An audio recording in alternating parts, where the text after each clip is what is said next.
Bây giờ thì mình sẽ tháo cái nắp chai này. Và mọi người sẽ thấy cái chai nó bay lên.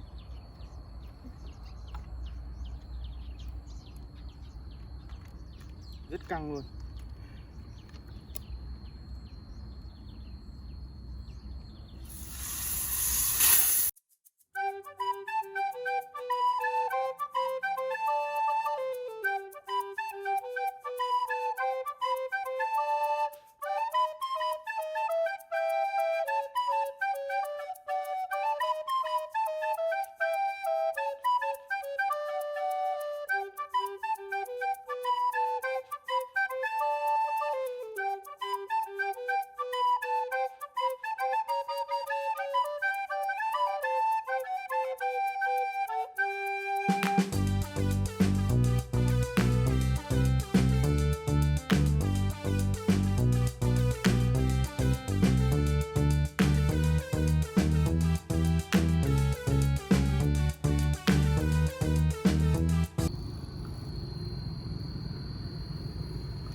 Quay đúng cái mặt này này.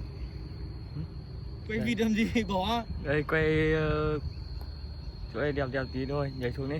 Nhảy xuống.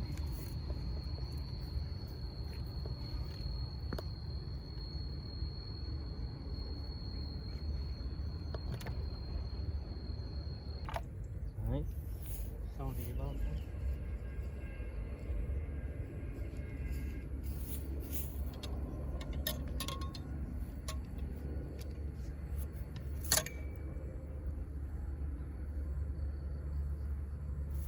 Được chưa?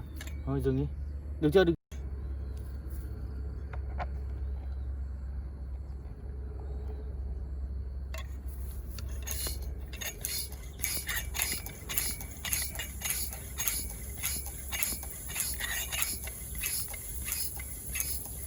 Bơm căng nhỉ? Cái này bơm căng hết. Chai nó căng như này. Này.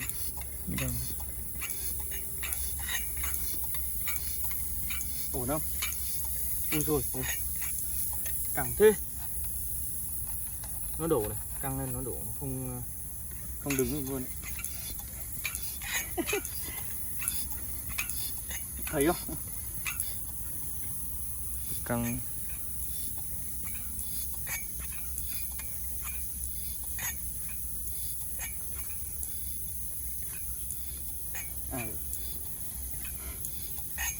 Nhún nhảy à?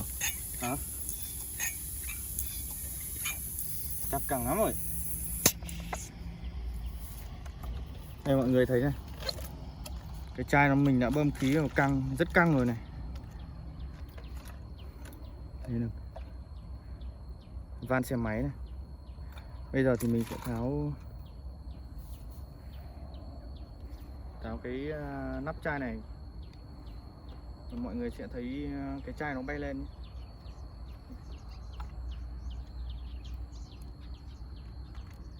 Rất căng luôn.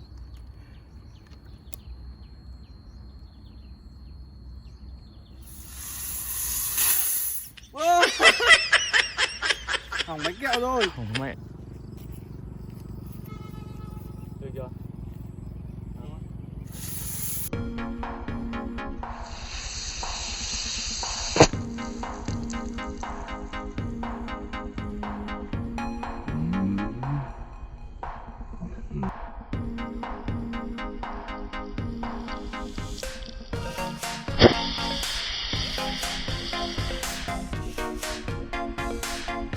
Ủa? Xong. Nhanh quá, chạy nó nhìn thấy chạy.